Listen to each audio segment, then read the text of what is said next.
በስመ አብ ወወልድ ወመንፈስ ቅዱስ አሃዱ አምላክ አሜን። ክቡር አባታችን መምህር አባ ወልደ ሚካኤል የገዳሙ አበምኔት፣ የተወደዳችሁ አበው መነኮሳት፣ አበው ካህናት፣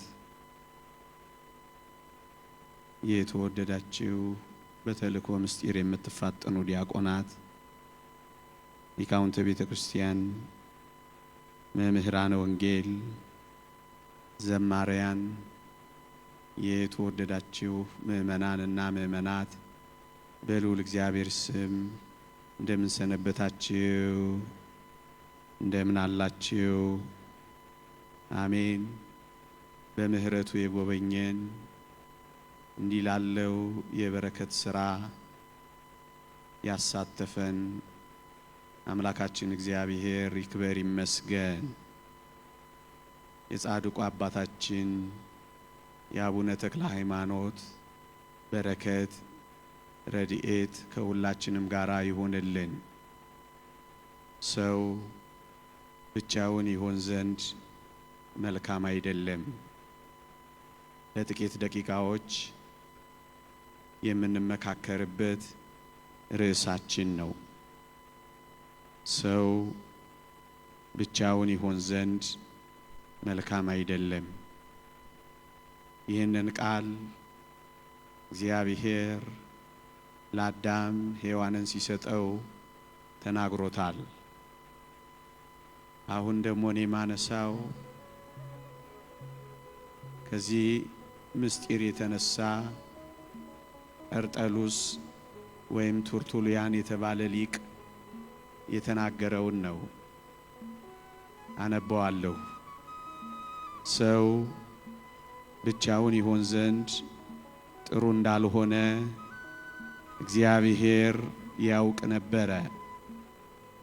ሴቲቱ ከእርሱ ጋር ትሆን ዘንድ ለእርሱ ለሰው እንደምታስፈልገው ይሄም እንዴት ጥሩ እንደሆነ ያውቃል። ይህችውም ሴት መጀመሪያ ማርያም ስትሆን በኋላ ደግሞ ቤተ ክርስቲያን ናት ይላል። ለቀደመው አዳም ሔዋንን ብቻውን እንዳይሆን እንደሰጠው ዛሬ ላለነው ክርስቶሳውያን ብቻችንን እንዳንሆን መጀመሪያ ለማርያም ከዚያም ለቤተ ክርስቲያን ሰጠው ይላል ይሄ ሊቅ። ሰው በሐዲስ ኪዳን ብቻውን እንዳይሆን የተሰጠው ለቅድስት ድንግል ማርያም ነው። ሰው ብቻውን ይሆን ዘንድ መልካም እንዳይደለ እግዚአብሔር ያውቃል። አባት ብቻ አይደለም ክርስቶስ በመገለጡ እኔና እናንተ ያገኘነው፣ እናትም ጭምር ነው ያገኘነው። ገነትን ብቻ አይደለም ያገኘነው፣ የተወደደች ቅድስት ድንግል ማርያምንም ጭምር ነው ብቻችንን እንዳንሆን ያገኘነው።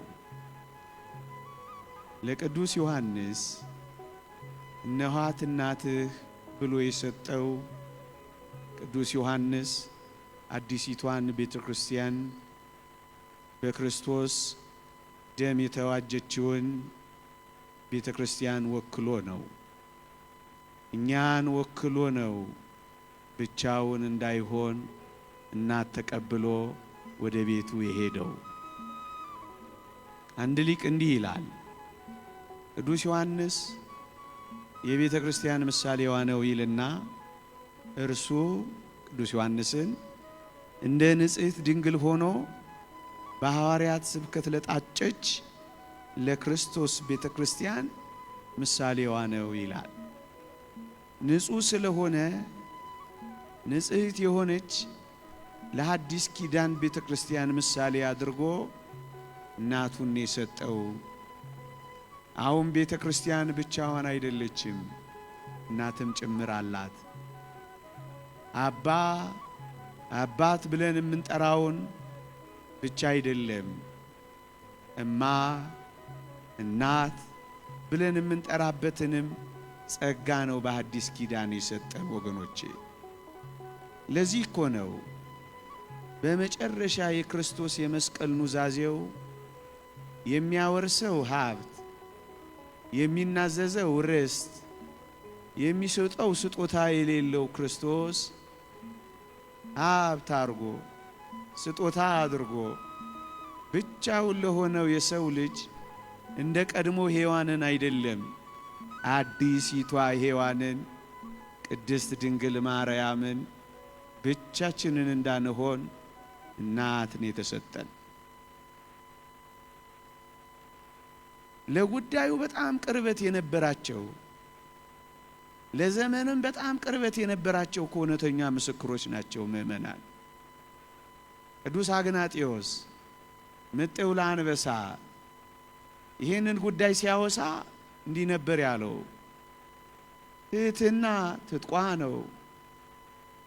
መከራ ከሚቀበሉ ጋር አብራ መከራ ትቀበላለች። መከራ የሚቀበሉትን ብቻቸውን አትተዋቸውም። በመከራ ውስጥ ሁሉ አልፋለች ካለ በኋላ እርሷ የአዲሱ እምነታችንና የስርየታችን እናት ነች ነው ያለው። እነዚህ ሰማዕታት ናቸው የቤተ ክርስቲያን እናት ነች ያሉት። እንደ መገበሪያ ስንዴ በአንበሳ አፍ ውስጥ ተሰብረው የተፈጩ ናቸው የአዲስ ኪዳኗ የስርየታችን እናት ነች ያሉት። ለዚህ ነው ብቻችንን እንዳንሆን ለሐዲስ ኪዳኗ ቤተ ክርስቲያን እናት ያገኘ ነው። ምእመናን የእውነተኛ ቤተ ክርስቲያን መገለጫዋ አንዷ ይህችን ቅድስት ድንግል ማርያምን መቀበሏ ነው። ብቻችንን ላለመሆናችን የእግዚአብሔር ጸጋና የእግዚአብሔር ፍቅር ከኛ ጋር ለመኖሩ አንዱ ማሳያውና ምስክርነት በመካከላችን ይህችን እናት ይዘን መገኘታችን። ታስታውሳላችሁ ኦሪት ዘኍልቍ ምዕራፍ 17 ላይ ስለ አሮን በትር የተጠቀሰው ኃይለ ቃል እንዴት ይገርማል መሰላችሁ? ለሚያምፁብኝ ልጆች ምልክት ሆና ትጠበቅ የተባለችው ሳይተክሏት የለመለመች ያለ ዘር የበቀለች ያቺ የአሮን በትር ይቺ ቅድስት ድንግል ማርያም ካልሆነች በቀር ሌላ ማነች? ምልክት ሆና የተቀመጠች ብቻችንን እንዳንሆን እናት የሆነች። ወገኖቼ የቤተ ክርስቲያን እውነተኛ አባል ካልሆነ እሷን በእናትነት ሊቀበላት አይችልም። የቤተ ክርስቲያን እውነተኛ አባል ካልሆነ ስሟን ሊጠራት አይችልም። የእውነተኛዋ የቤተ ክርስቲያን ልጅ ካልሆነ ክብሯን ሊናገርላት አይችልም። የእውነተኛ የክርስቶስ ቤት ለሆነችው ለአዲስ ኪዳኗ ቤተ ክርስቲያን ልጅ የሆነ ዝናዋን ይናገርላታል፣ ክብሯን ይናኝላታል። ካልሆነ ግን ስሟን እንኳን በቸልታና በዝምታ ያልፈዋል። የእውነተኛ የቤተ ክርስቲያን ምልክቷ ይህቺ ቅድስት ድንግል ማርያም ብቻችንን እንዳንሆን በመካከላችን አብራ መኖሯ እኮ ነው። ምስጋና ማንከለክላት፣ እናትነቷን ገሸሽ ማናደርጋት ብቻችንን እንዳንሆን እግዚአብሔር የሰጠን እናታችን እኮ ናት። ለክርስቶስ ላለን ፍቅር ማሳያ አንዱ ነጥብ በወንጌላችን የተጻፈው ምን ይመስላችኋል ምእመናን? በደረቷ የታቀፈችውን ወደ ክርስቶስ ደረት ለተጠጉ እንደ ቅዱስ ዮሐንስ ላሉ የምትሰጥ የመወደድ ስጦታ እኮ ይቺ ቅድስት ድንግል ማርያም ናት። በክርስቶስ ልብነት ለሚያስቡ በክርስቶስ ፍቅር ለሚቃጠሉ ክርስቶስን አባት ለሚያደርጉ ሁሉ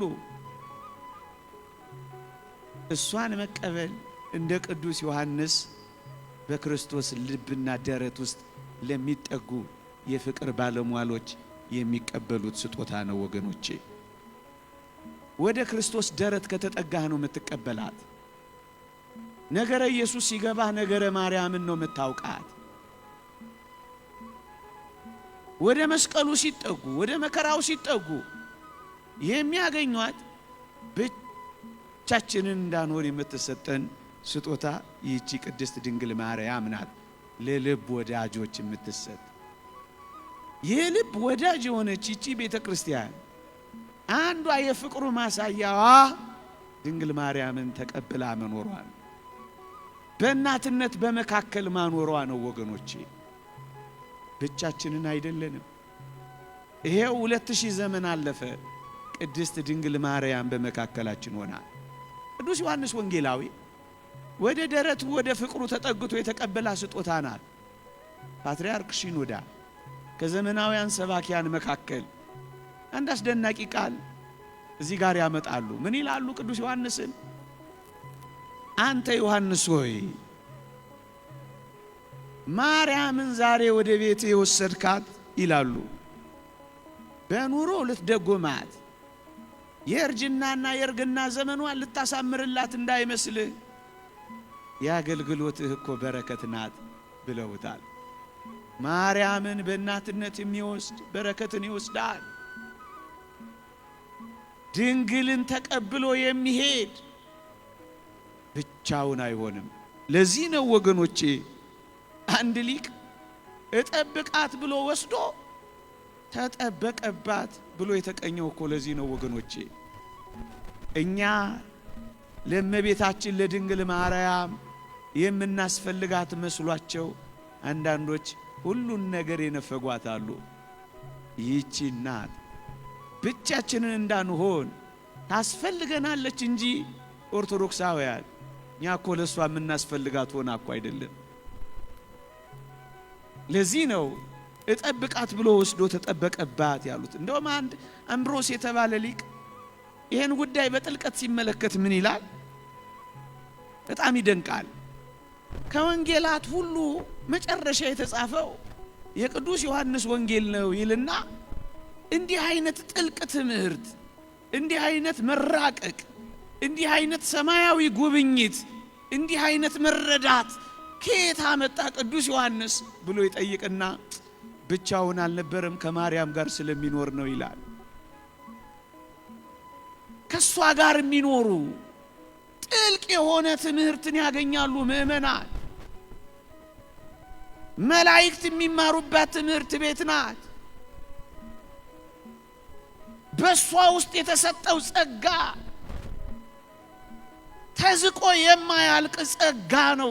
ለዚህ ነው ኋላ ቢጻፍም እንዲህ በጣም የሚገርም የሆነው ከቅድስት ድንግል ማርያም ጋር በመኖሩ ነው ይላል። ብቻውን አይደለማ ምስጢር ይገለጽለታል። ብቻውን አይደለማ ዕውቀት ይፈስለታል። ብቻውን አይደለማ በበረከት ይጎበኛል። ብቻውን እንዳይሆን ወሰዳት።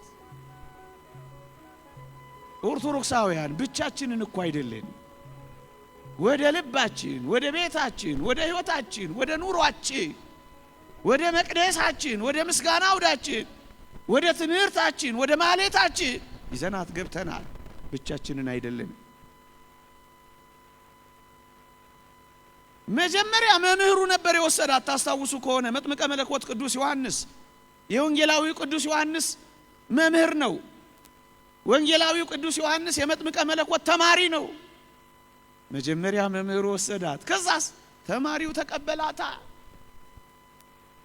ከአባቶቻችን የተቀበልናት ጸሎታችን ማርያም ማርያም ማርያም እኮ ናት። እውነተኛ መምህራን ለተማሪያቸውም የሚሰጧት ስጦታ ይህች አስደናቂ ቅድስት ድንግል ማርያም እኮ ናት። መጀመሪያ መጥምቀ መለኮት ወሰዳት፣ ታስታውሳላችሁ? ገና በጽንስ እያለ። ከዚያስ ነባቤ መለኮት ወሰዳት። ነገሩ እንዲህ ነው የሚቀባበለው ወገኖቼ። ትውልድ ማለት እንዲህ ነው፣ እየተቀባበለ የሚዘምረው፣ እየተቀባበለ የሚያስተምረው። ለዚህ ነው ቅዱስ ዮሐንስ አፈወርቅ በረከቱ ትደርብንና ባስደናቂ ቃል ብቻውን እንዳይሆን ወደ ቤቱ ስለወሰዳት ስለ ቅዱስ ዮሐንስ ሲናገር እግዚአብሔር እንዴት ባለ ክብር አስጌጠው መሰላችሁ ይላል። ዮሐንስን የተጌጠው፣ ዮሐንስን የከበረው። አዎ እንዴት ባለ ክብር አስጌጠው መሰላችሁ? ለምን? ቅድስት ድንግል ማርያም ክብራችን፣ ጌጣችን፣ ሽልማታችን፣ ርስታችን፣ ማርዳችን፣ ማዕረጋችን ስለሆነች ነው። የአዲስ ኪዳኗ ክብርና ጌጥ ይህቺ ቅድስት ድንግል ማርያም እኮ ናት ወገኖቼ። ለዚህ ነው ቅዱስ ዮሐንስ አፈወርቅም ተደንቆ እግዚአብሔር ቅዱስ ዮሐንስን እንዴት ባለ ክብር አስጌጠው ማርያምን ብቻውን እንዳይሆን ሰጠው ያለው። ምእመናን ይቺን ቅድስት ድንግል ማርያምን የሚወስድ ጸጋን ሁሉ ይወስዳል። ምክንያቱም ጸጋን ሁሉ የተመላች ናትና። የዚህችን አስደናቂናት ጸጋ ማን ሰፍሮ ማን ቆጥሮ ይችለዋል ከባለቤቱ በቀር ወገኖቼ? ለቅዱስ ሚካኤል ምሕረት ተሰጥቶታል። ለቅዱስ ገብርኤል ማብሰር ተሰጥቶታል። ለቅዱስ ጳውሎስ መልእክት መጻፍ ተሰጥቶታል። ለቅዱስ ጴጥሮስ የመንግሥተ ሰማያት መክፈቻ ቁልፎች ተሰጥተውታል በቅዳሴያችን ላይ እንደሚታወጀው። ለዚህች ቅድስት ድንግል ማርያም ግን የሰማይና የምድር ሀብት ሁሉ ተሰጥቷታል። ማን ነው ታዲያ ደፍሮ እሷ ክብር ጎርሏታል ብሎ የሚናገረው?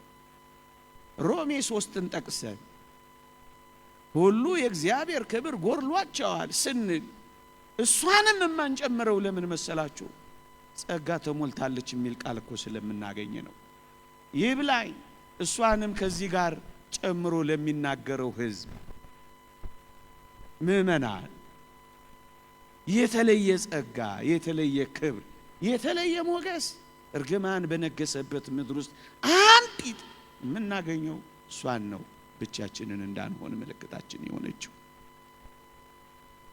ሁሉ ኃጢአት ሰርተዋልና የእግዚአብሔርም ክብር ጎሏቸዋል የሚለው ማርያምን ይጨምራል ብለህ ስትናገር ጸጋን ሁሉ የሞላብሽ ወይ ይላታል ብለን እንነግርሃለን። ከሰማን ሁሉ የሚለው አይሁድንም የግሪክ ሰዎችንም እንጂ ቅድስት ድንግል ማርያምንም የሚጨምር ይመስልሃል? ሁሉ የሚለው ብዙዎች ናቸው እንጂ እሷንም የሚከት ይመስልሃል? በግሪክ ቃል የዚህ ሮሜ መልእክት ምዕራፍ 3 ሁሉ ኃጢአትን ሰርተዋልና የሚለው ፓስ ፒኤኤስ ፓስ ነው ይላሉ የዚህ ሰዋሰው ቋንቋ ሊቃውንት። ብዙዎች ማለት ነው እንጂ ሁሉም የሚለው ቃል ቅድስት ድንግል ማርያምንም የሚጨምር ነው ማለት አይደለም። ሲምፕሊ ሚንስ ኤ ግሬት ነምበር ብለው ነው የሚተረጉሙት። ብዙ ማለት ነው።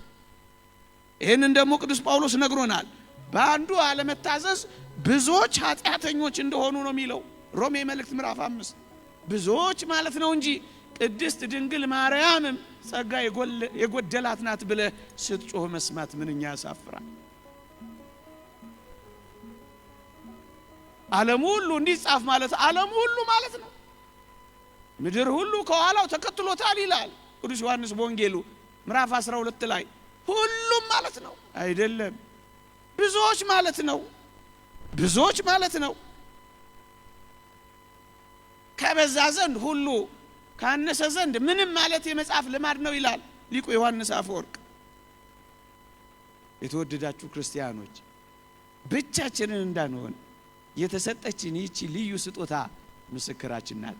ለዚህ ምስክሬ ማርያም ነው ያሉት እኮ አባቶቻችን ለዚህ ነው። እውነት ይችን ቅድስት ድንግል ማርያም ጸጋ ስለሆነች ትዕቢተኞች፣ እብሪተኞች፣ የዚህ ዓለም ኩሮዎች የማያገኟት ልዩ ስጦታ ናት። ለትዕቢተኞች የማትደርስ ለትሑታን ግን ሞገስና ጸጋ ክብርና ጌጥ የምትሆን እኮ ናት ይቺ ቅድስት ድንግል ማርያም። ምክንያቱም ታስታውሳላችሁ እግዚአብሔር ትዕቢተኞችን ያዋርዳል፣ ለትሑታን ግን ጸጋን ይሰጣል የሚለው ቃል ምንኛ የታመነ ነው። ትሑታን ናቸው የሚያመሰግኗት፣ ትሑታን ናቸው የሚዘምሩላት፣ ትሑታን ናቸው ወደ ቤታቸው የሚወስዷት። ወገኖቼ ትሑት ካልተሆነ የማትገኝ ስጦታ ናት እሷ በትሕትና። ያዕቆብ ዘስሩግ እንደተናገረው ነገር ግን በምድር ላይ እንደ ማርያም ራሱን ዝቅ ያደረገ የለም ይልና በዚህም እንደ ማርያም የከበረ የለም ይላል። ዝቅ ስትል የምታገኛት ስጦታ ናት። ትዕቢተኞች አያወድሷት፣ ኩሮዎች ያባርሯታል። አለን አለን ባዮች አለፍም ብለው ይሰድቧታል፣ እንደሌለች ሊቆጥሯት ይሞክራሉ። ምክንያቱም ዝቅ አላሉ። ትሑታን የሚያገኟት፣ ትሑታን የሚወስዷት ልዩ ስጦታ ናት። ምክንያቱም እሷ አስደናቂ ትሑት የትሕትና እናት ናት። ጸሎቴን ሰማኝ አላለችም፣ ትሑት ናት። ትጋ ሌሊቴን አየልኝ አላለችም፣ ትሑት ናት። ጾሜን ተቀበለኝ አላለችም፣ ትሑት ናት። ጥበቤን ተመለከተልኝ አላለችም፣ ትሑት ናት። ደም ግባቴን አየልኝ አላለችም፣ ትሑት ናት። ይልቅ አንድ ነገር ብቻ ብላለች፣ የባሪያይቱን መዋረድ ተመልክቷልና አለች። ትሑት ስትሆን ነው የምትዘምርላት። ትዕቢተኞች አፍ ውስጥ ለምን ትፈልጓታላችሁ? ትዕቢተኞች ጋር ጸጋ ማርያም አትደርስማ።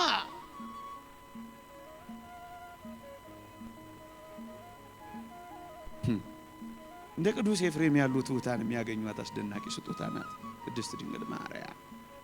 ቅዱስ ኤፍሬም ቀደም የጠቀስኳቸው የነ መጥምቀ መለኮት ቅዱስ ዮሐንስ፣ የነ ቅዱስ ዮሐንስ ወንጌላዊ ተማሪ ይመስላል። በምኑ?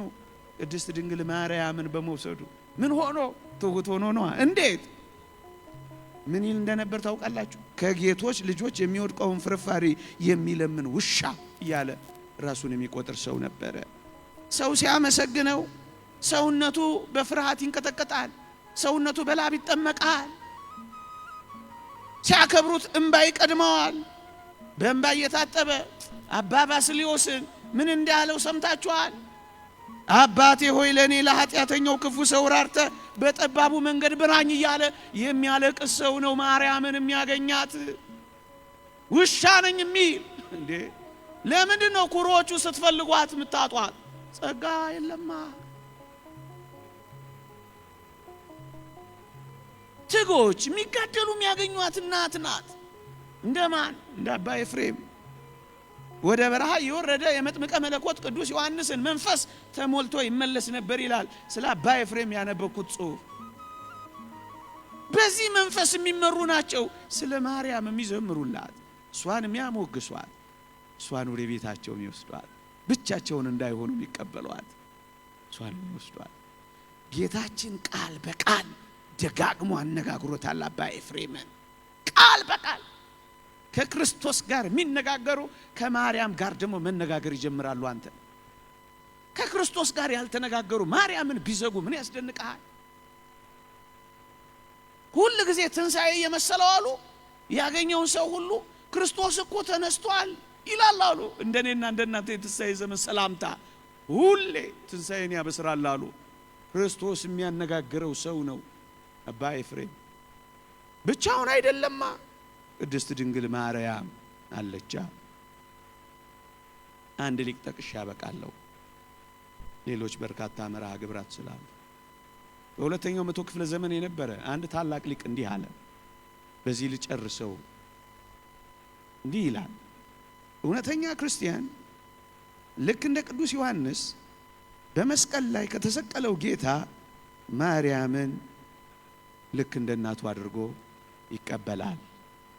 ክርስቲያን የሆነ ሁሉ ይህችን ቅድስት ድንግል ማርያም እንደ ቅዱስ ዮሐንስ መስቀል ላይ ከዋለው ጌታ ተቀብሎ ወደ ቤቱ ይወስዳታል፣ ከእሷም ጋር ይኖራል። ብቻችንን እንዳንሆን የተሰጠችን ልዩ ስጦታችን ማርያም እናታችን ናት። ይቆየን።